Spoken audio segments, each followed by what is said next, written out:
Hello, I'm the Bunny Man. And I'm Crazy Susie. And you are in the Eyes of Terror. And this is our second movie for the 13 Days of Halloween. In October. So this one's one of our favorite ones. Yep, it was a pretty easy one. We've seen it many times. Mm-hmm. It's Murder Party. Murder Party. Yep, and if you get an invitation for a murder party, don't go. No. Don't pick up invitations off the ground and then go to said party. Yeah, don't be curious. Don't go. I don't recommend.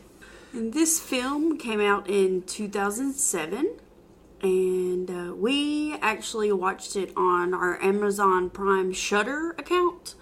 If you have Amazon Prime, you can get the Shudder option. It's an additional like $5, not even a full $5 a month. And if you are into horror flicks, it is well worth the $5 because you get a lot of films that you wouldn't normally get on just the standard Amazon Prime, and they're films that are not offered on Netflix. And we're not sponsored by Amazon, Netflix, or Shudder. If you are one of those three companies, hey, hit us up. That is right, because we watch films on all three of those, and we would be glad to be sponsored. We like to chill. We don't mind chilling out. We don't mind chilling. The film is 79 minutes long. IMDb gives it a 6.1 out of 10. Which is really high. Yes. For such a little-known film. It is. Rotten Tomatoes really doesn't have a score, but it's a 59% rating for the audience score.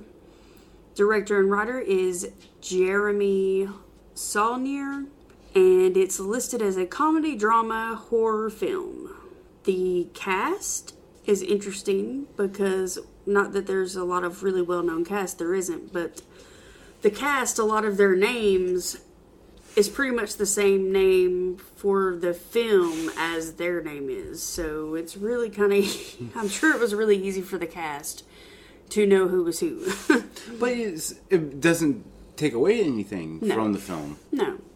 So, these are just the main cast members. There was a lot of people, so we just chose the main cast members. Chris Sharp plays Chris S. Howley. Sandy Barnett plays Alexander. Macon Blair plays Macon. Paul Goldblatt plays the character Paul. William Lacey plays Bill. He actually goes by William too in the movie. Stacy Rock plays Lexi. And Alexander also goes by Tim later on in the movie. Yeah, but I refer to him as Alexander because it's too confusing to refer to one person by two different names. That's kind of stupid. The synopsis, I'll get to that in a minute. The film was shot in Brooklyn, New York, and it was also given the Audience Award for the Best Feature Film in 2007 at the Slamdance Film Festival, and it had a very low budget. Actually, there were several people that had mentioned it had a zero budget, which obviously it didn't have a $0 budget because they had to have some money to produce the film, but evidently it was a very low budget. And it doesn't take away anything from this film. No. I mean, they did a really good job with what they had, obviously. I mean, I don't know if some of the cast members maybe brought things of theirs to use in the film or whatever, but that's a possibility. Mm-hmm. The synopsis is: a random invite to a Halloween party leads a man into the hands of a rogue collective intent on murdering him for the sake of their art, sparking a bloodbath of mishap, mayhem, and hilarity. Before we get started into it, there are two people that exposed me to this movie, and I just gave Lisa, hey, I miss you guys, so, thanks for everything. Yeah, we all have those special friends in our life that share our same kind of personality and interest, and those two individuals are our people that do that, so we appreciate you guys. And now let's get started. Yeah. Okay, so the movie starts out on Halloween afternoon. The town's all decorated in Halloween attire. Everybody's got their jack-o'-lanterns out on their stoop. The town, like I said, is all decorated in Halloween decorations. The kids are out in their Halloween costumes and their trick-or-treat buckets, starting to trick-or-treat. I thought it was really cool to see, because I've never seen, like, Brooklyn. I've never been in Brooklyn. Right. But, I mean, I didn't know that. I thought there was some city ordinance that they couldn't decorate like that. So, I mean, I thought it was I don't know. It looks like a small suburban town is what it looks like. The part that they are at when they're shooting this scene. And it shows the main actor, Chris, go into a video store and rent a few VHS tapes, horror movies. And he does that, and he's walking down the sidewalk, and he sees this invitation. It's just blowing on the ground. Yeah, and it's just blowing in on the wind. He steps on it to keep it from blowing away, and he picks it up, and he takes it with him. So he walks home. When he gets home, he realizes that some neighborhood kid had smashed his jack-o'-lantern that was on his stoop, and that kind of, he goes, Well, he goes inside. He takes candy out of his bag. He got a couple bags of candy corn, so he pours it into a bowl. The bunny man detests candy corn. He's not. So he puts the candy corn in a bowl, and he opens up the invitation and reads it. And he goes back out, and he gets the pumpkin. He brings the pumpkin in. Well, he first looked up something on the internet. He looked up something on the internet, which I assume you kind of think it's directions, because he looks at the invitation very thoroughly, like he's trying, and he kind of has that pondering look on his face. I think he does. It is directions because like he's trying to figure out where the location of this party is. So you're thinking, well, maybe he's looking up directions, and he opens the door like he's going to leave, and you're like, he's going to go to the party. And then he gets the jack-o'-lantern, the smashed jack-o'-lantern, and comes back in the house. And you're like, I thought he was going to leave. Well, he comes back in with the jack-o'-lantern, and he makes it into pumpkin bread. Now, here's the first issue I have with this movie. Who puts raisins in pumpkin bread? He put raisins in it. I think that's kind of weird. We don't like raisins at all. Our child will eat raisins in, like, Raisin Bran, but baked goods with raisins in them, and they swell up and they're weird. We don't do that. But what is wrong with you? We don't do raisins in baked goods. Maybe Between trail the mix candy or something like that, but not baked goods. I mean, this is a real, true, horrific movie so far. With the candy corn and the raisins and the pumpkin bread. It's stomach turning. It's so gross. Why did they make it so gross? So he makes the bread, and then he tears apart this ginormous cardboard box, and to make himself this night outfit out of cardboard and duct tape. But when he takes that one box, he takes out like this huge troll face, which I think is some homage to some movie. I don't know what it is. And he looks at it and he's like, "Nah, I'm going to make this. This is how I protect my virginity." Midnight. Yeah, he pulls this huge troll mask. I mean, it's a massive troll mask. Like, it's not one that just covers your head. It would cover your head and your whole torso mask. It's massive. He pulls it out of this huge box and was like, I'm not going to wear that. And we're thinking, he's got a costume right there. Why are you... Okay.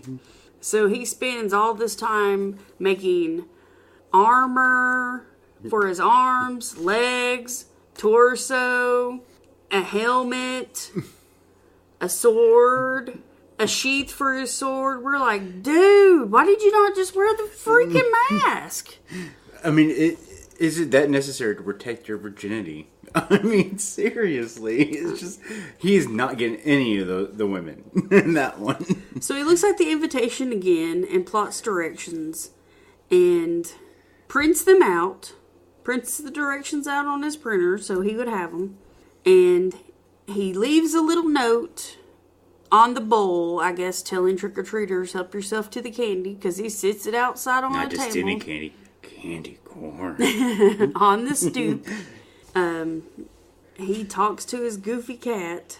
Yes, Sir Lancelot. His cat is a trip.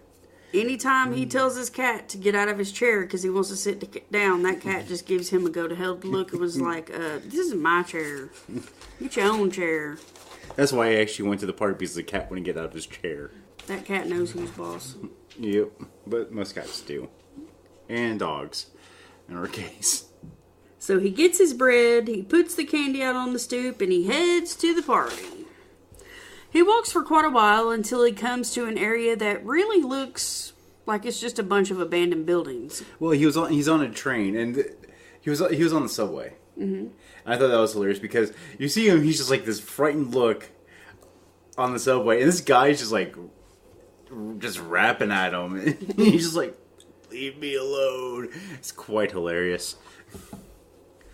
He looks really weird. He's a grown man in a night costume. A cardboard night costume. And it's cardboard colored with, actually, if you looked at the torso plate, it said books. Like, yeah, it's not like he covered the entire thing in silver duct tape. He kept it brown. It's trimmed in silver duct tape. Yeah. So, it's strange. So, like I said, he walks for quite a while until he gets to this big area that looks like just a whole street full of abandoned buildings. He knocks on the door, nobody responds, so he decides just to go in. The music is loud, the lights start to flicker in the hall, so he continues to walk into the main room. He gets into the main room, there's 5 people there. The floor is covered in plastic. And all around the floor, there's several types of weapons. Like there's an axe, chainsaw, things like that. And after a failed attempt of hitting him with an axe, they decide to jump him, and they tie him up to a chair. Yes. It was sort of funny, because here's this guy dressed in this, you go buy a Walmart Wolfman mask, and he comes at him and he has the axe right above his head, and he slowly sneaks up to him as one of the guys is like waving the burning invitation in front of him, like, woo, what am I doing? Woo. And then the guy gets the axe caught around the string of a light. Yeah, the string of the light, and pulls it. Yeah, it was. They're just a bunch of bumbling idiots that can't do anything right. So, they all start talking, trying to figure out what to do with the man that they tie up. There's one girl, her name is Sky. She's dressed up like a cheerleader. She's the man, Chris, who's the guy dressed up like the knight. When he came in, he gave her the pumpkin bread. So she starts eating it. After a few bites, she asks him, did you put raisins in this? Well, he's at this point gagged and tied, so he nods yes. Well, she asks him, are they organic? He nods no. Well, the other girl, who you find out later is Lexi, she says, oh no, are you going to die? Do you need us to call an ambulance? No, she's like, no, it's because... and Sky says, no, I'll be fine. I'll just be a little bit dizzy. I have issues with preservatives. They make me sick, So she sat down on some boxes. And one of the guys went and got her some boxes to sit down on. She goes to sit down. When she sits down, she falls over, cracks her head open on some weights. Yeah. So we get to our first kill. We have achieved first kill rating. Then they realize, oh, well, Sky's dead. She's got a great big hole in her head. So would you for our first kill rating? Death by raisin. Yes, death by raisin and weights. I give it a 2. I give it a 3 because I hate raisins. And that just goes to show you that weights are bad. You should not lift weights. Weights can kill you. No. I think it proves my point. Raisins are bad. Don't put them ever in pumpkin bread. Don't bake with raisins. Period. Never. Raisins can kill people. Yes, and this movie has proved it. Right. See? So it needs a 3. Raisins can kill people. Just the look on her face. After she fell on the weights, she got back up and was like, "Do you smell grass?" Like freshly cut grass.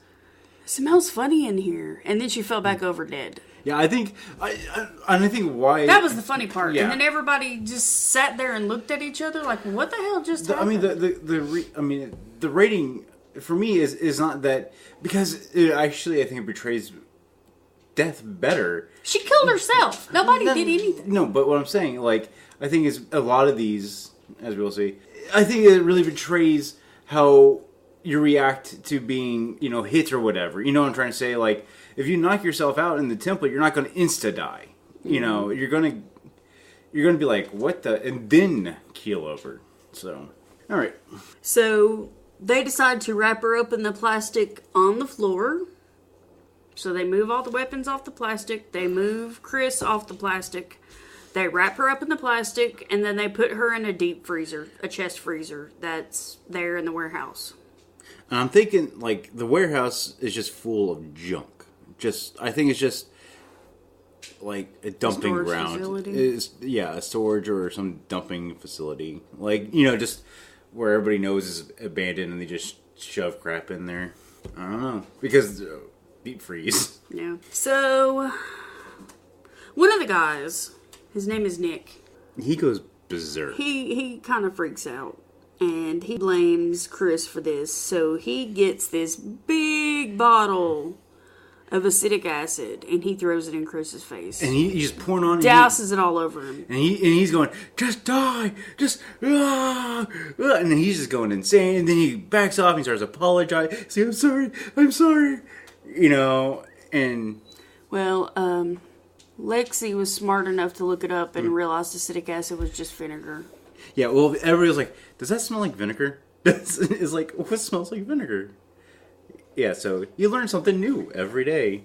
They were like, wow, we're just going to pickle him very slowly. So then they get a phone call from their friend Alexander, who decides to come over. And Alexander comes over, and then the bullying starts. Because evidently, you find out that Alexander has promised them the moon. Mm-hmm.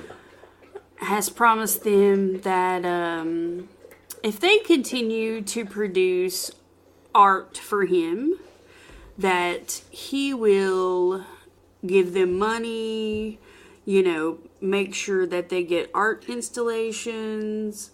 And Alexander is full of crap. Alexander doesn't have access to grants. He doesn't have anything. Alexander is talking out his backside.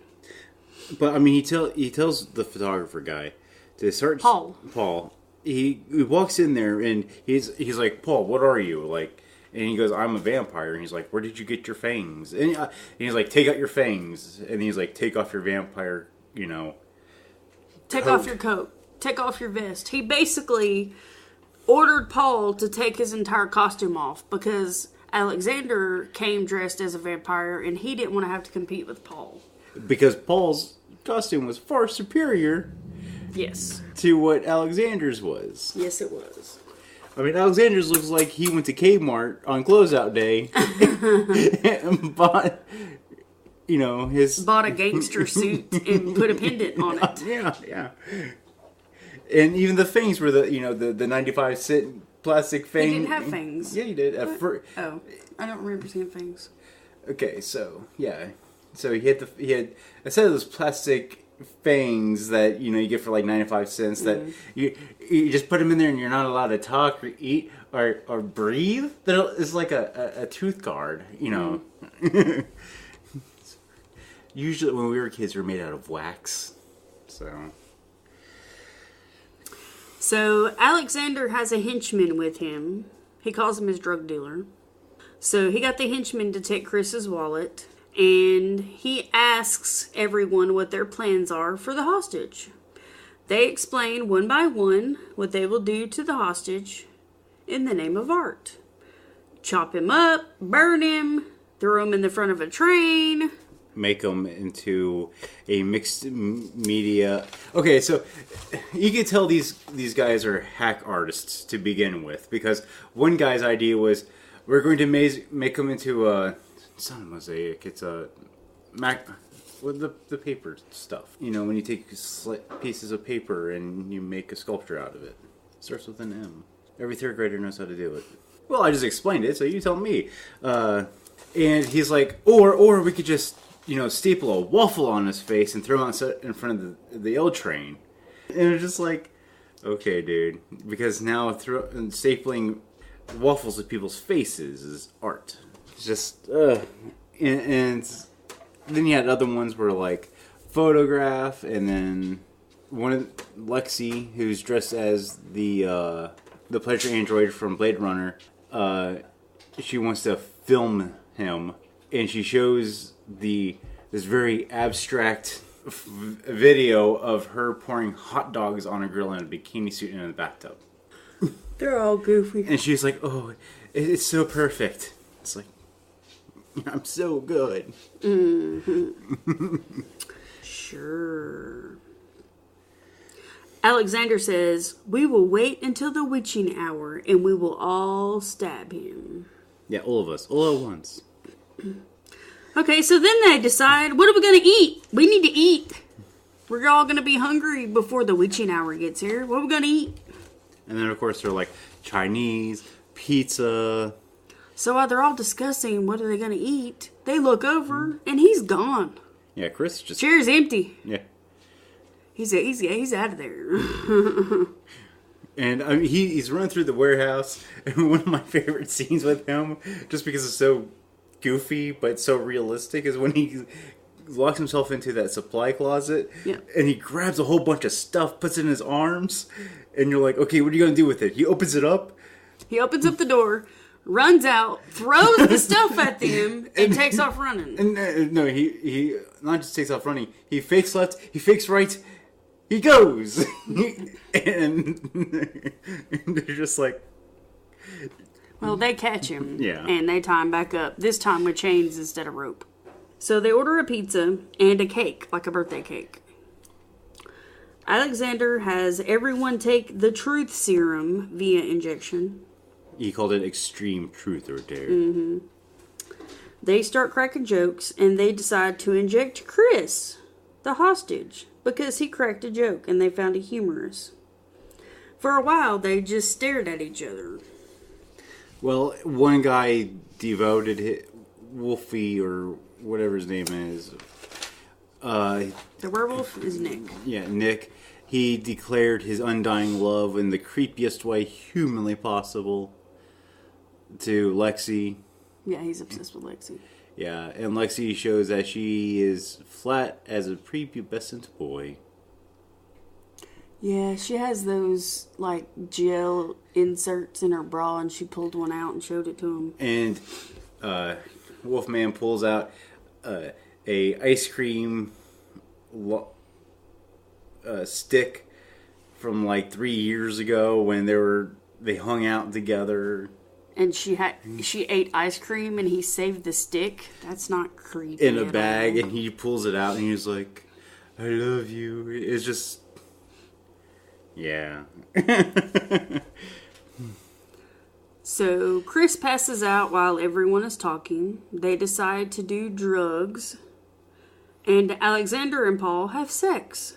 So, Alexander earlier had sex with Lexi, and now he's having sex with Paul. Which produced Wolfman to drink copious amounts of alcohol. Yeah, Wolfman drank so much beer that he had it all down the front of his shirt. I think it was more moonshine, because it was in a jar. So. Oh, yeah. I don't know. It was in a paper sack, so you couldn't tell what it was.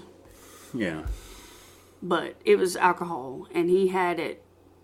He was guzzling it, so it was all down the front of his shirt. It was all down the front of his pants. He was covered in it. Well, and because Alexander comes up to Wolfie, and he's like, her thing was screaming at me. Screaming! Ah!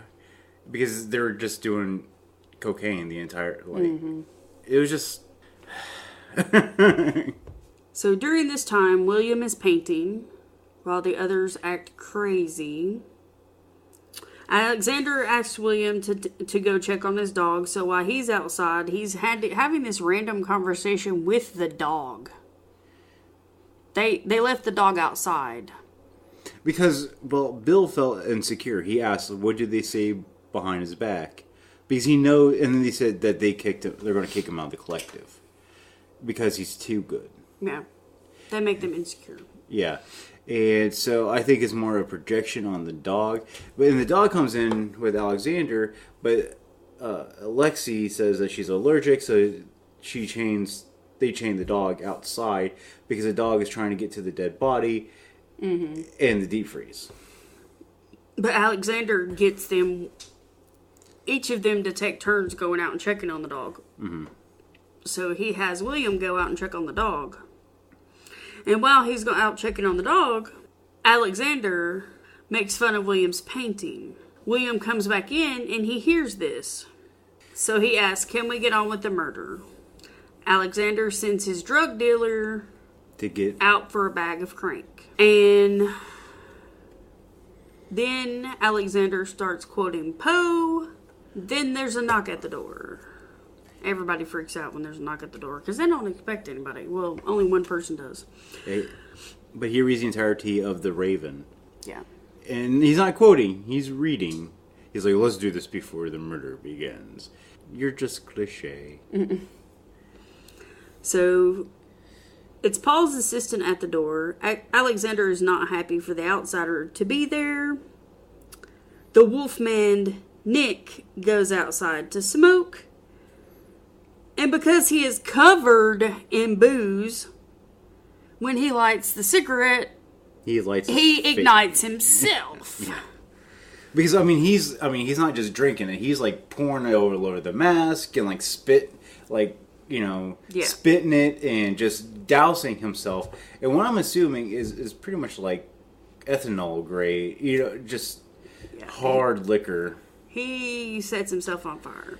But the only person that seems to notice this is Chris, who is gagged and tied up and really can't do anything about it. But he can't say anything, can't do anything. Well, he motions to the assistant, and the assistant's there because Paul can't work without his assistant because he can't get the lighting right. Well, Alexander hears the dog barking and ends up sending Lexi out to check. She says Nick is on fire and tries to put him out, but the fire extinguisher doesn't work. The dog comes in and goes to the chest freezer, so Alexander goes to see what's going on. He opens up the freezer and sees Sky in the freezer. But she did grab the assistant and a couple of old fire extinguishers from the back and then put out Wolfie. Yeah. So he does get put out. He's not just sitting out there burning. So once they extinguish Nick, they come in as Alexander is telling Paul, well, that's great that you killed Sky. That's one less for me to worry about. Because I want you all dead. Well, and then because then your art is worth something. Well, but to get to that point, they had to inject him with the sodium pentothal, the truth serum. Right. Paul injected Alexander with it so he could get all the information out of him. And it was a good heavy dose, too. He found out that he doesn't really have money. He's not really the person he said he was. He actually lives in New Jersey. His name is Tim. He's a fry cook. Yeah. Yeah. That he has all of their art at his mom's house. Everything he says is a lie. And the reasoning that he's trying to get them all basically killed is so he can keep all the art and sell it later. Yeah. When they're dead. Because as he puts it, Earth is worthless unless you're dead. Yep. So Alexander's henchman returns and he tells him to shoot Paul in the face. So he does. And this is actually pretty funny too. And I give this one a 3 out of 5 because the bullet goes right through the temple. And Paul's over his camera and he pops up and he's like, what the? And you just see blood squirting out of his temple. The other side, the exit wound. And then he gets shot again, and then his assistant realizes, crap, get out. She gets shot in the head, in the back of the head. And, yeah, so it's both Paul and the assistant now dead. 2-for-1 deal. He says, and shoot them all. So he starts shooting. The dog steals his crank. And it's a big old bag of crank. Yeah, it's pretty large. It's about the size of an orange. Yeah. Yeah. Lexi gets shot and strangled. The Wolfman Nick cuts off the henchman's legs with the chainsaw. Because he goes in rage mode. Because Lexi got hurt, and that just enraged him. And to tell you what the chainsaw is, the chainsaw is not your smart chainsaw. It's an electric chainsaw that he's using hooked up to an extension cord. Yeah, it's not like, oh, I'm going to go get a chainsaw that is gasoline powered. No. This chainsaw's on an extension cord. It's like, hold on, wait a minute. Let me get the cord over there so I can kill you. Just wait right there. Give me a second. Give me a second. Your death is coming. I just need to find the right outlet. Damn extension cord. How can I kill you now? Did somebody turn off the switch? I mean, once you blew a fuse. So, William gets the axe and starts... Do you know what William is dressed up as? William is dressed up as a baseball player. It's not just a baseball player. It's from a movie. I don't know. The Warriors. He's dressed up as one of the main gangs in the Warriors, which is the baseball gang. That's why his face looks that way. Mm-hmm. So it's sort of like their motive is mass murder. Yeah, this gang is, and so that's why he sort of betrays that with the axe. And he's playing a game on top of it. And you hear "kill them all," and he repeats that line over and over and over. Mm-hmm. You know. So he hacks up Alex with the axe, and then he demolishes the cake with the axe. What did the cake do to him? Unfortunately, did he not like the flavor? Unfortunately, that is the most tragic of all these deaths. Really, did he not like the flavor of the cake? I mean, did he not like the whipped icing? He must not have liked the whipped icing. No. I don't blame him. I don't like it either. Me neither. But I mean, that cake was a 5 out of 5 death. It was a perfect kill. I mean, the cake was completely innocent. It was just there at the wrong day at the wrong time. I mean, I feel sorry for that cake. That cake was at the wrong place. So in memorial, we dedicate this podcast to that cake. To the cake. To the cake. Rest in pieces. Rest in crumbs. Because it was in crumbs when he left it. It was crumb cake. It was no longer birthday cake. It was crumb cake. Okay. William chases after Chris through the warehouse and over rooftops. Chris has to stop to urinate because, man, he's been sitting in this chair for hours. And, you know, they shot him up with sodium pentothal and everything else. And when he got home, he probably, you know, had him a great big drink of soda or something. And the man has not got to urinate this whole time. He had to go. Well, before that, they were going up on the roof and there was this conveyor belt climbing up it. And the conveyor belt goes up and down. Mm-hmm. And so he went up the conveyor belt with it going up. And then Bill comes and was trying to chase him. And it's sort of like this like comedy routine type thing with them switching up the up and down. Mm. But yes, he had to pee. So he stopped to go to the bathroom because he could not hold it anymore.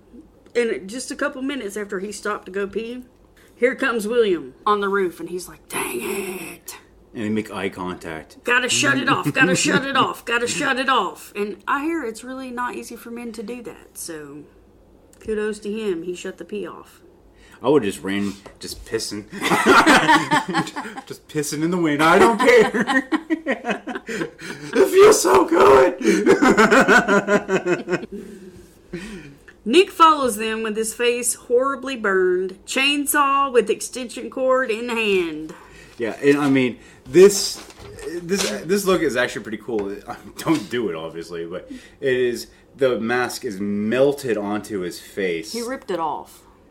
Well, he ripped parts of it off. He ripped the mask off, and his face underneath looks like... Yeah, but I mean, the snout was... what a pizza would look like without cheese on it. But the snout was still attached. Yeah. And he had, like, one eye closed, and then the other one was, like... no eyelid. Yeah. And he's howling, and... yeah, he's all kinds of jacked up.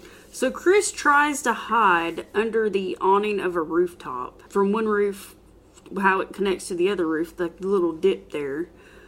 And the alarm on his watch to remind him to take his pills goes off. And that gives his position away. So he has to run again. And he finds a party and runs into it. And he's telling everybody to call 911. Everybody's looking at him like he's a moron. He's like, I need a phone. Call 911. And it was sort of funny that he got into like a stairwell and he looked down at a guy dressed as a phone, smoking. And there's a moment of like, gosh, dang it. So William gets deeper into the party and finds someone he knows. He goes into an interactive human art show, and obviously Chris is in that part of the party, and he goes in there and hacks everybody up. Yeah, so this is actually pretty cool because the room is white. Yeah. Everything is white. And it's supposed to be one of those, like, installation pieces where, I don't know, I guess they're supposed to have sex. I don't know what... I think everybody's just in a different pose. Okay. Well, anyway, so you hear screaming and stuff, and the guy who knows Bill runs it. And I mean, they had a short like meeting, like, "Hey, what's going on? Mm-hmm. You should have your own art show." Blah blah blah. Oh, by the way, have you seen Alexander? I was going to ask him about the grant, and that just re-enrages him. Yeah, that flips the switch back. So he runs into this room. And he takes that axe, and everybody must die. Well, the screaming and stuff makes the gentleman that's running the installation say, well, you need to open the doors. Everybody's already gotten started. So people come through and see the installation and go, wow, it's so realistic. Yeah, it is, because they're all dead. Really dead. Okay, Chris says, stop killing everybody. William says, everybody must die. So Nick is outside. He gets to the entrance of the party. He sees all these lights hooked up. He hooks up the chainsaw and drops it over the side of the building. Chris sees it and uses it against William. He pulls it in through the window just in time. And he hits William in the head with the running chainsaw, kills him, and takes this great big hollow jack-o'-lantern, sits it over his head, and he becomes a part of the installation. Yes, but the thing is Wolfie just didn't go, oops, there goes the chainsaw. No, he picked up the chainsaw, did the over the head thing, and lost his balance and went along with the chainsaw over. And that's how the chainsaw ended, because it was on the cord. So this is a 5 out of 5 for me, because he takes that chainsaw and goes right into the face over the left eye, and just he goes home with that thing, and then he covered his head up with a jack-o'-lantern. Yeah, a happy jack-o'-lantern face. And then he sort of just leaves like that room like nothing happened. Yeah, then he just leaves. He starts walking home. He leaves covered in blood. On the way home, his alarm goes off to remind him of his medications. He pulls the medication out of his pocket, chucks it in the river, goes home. Yeah. He gets home. He grabs the bowl of candy from his stoop. There's only like a handful of candy left in it. You want to know why there's only a handful of candy? Because it's old candy corn. You want to know why? You want to know? Here's a big giant conspiracy for you. So it's okay. The candy corn company came by, saw that, put it back into the bag, and put it back on the shelf. It's okay. He takes the candy inside, shuts the door. He opens the fridge, drinks the milk straight from the carton. He changes his shoes out with his house shoes. He asks nicely for his cat to get out of his chair. And his cat actually does this time. Earlier he asked his cat, get nicely out of his chair, and the cat just looked at him like he had some kind of poop on his face or something. And he sits down in his chair, takes his helmet off, turns his TV on, and proceeds to eat his candy corn. And that's it. That's the end of the movie. He's covered in blood, sitting in his chair, eating his candy corn. Takes the helmet off, and he's just like, man, today was a day. Yeah. I mean, that's just the look he gave. He was like, what a day. So, what's your final score on this thing?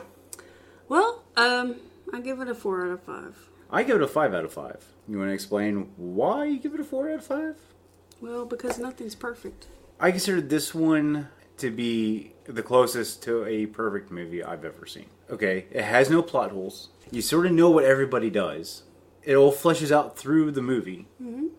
You know what Chris does. He's a ticketing agent for the NYPD. As he puts it, he's insignificant to the world. Yeah. No one would care if he died. Yep.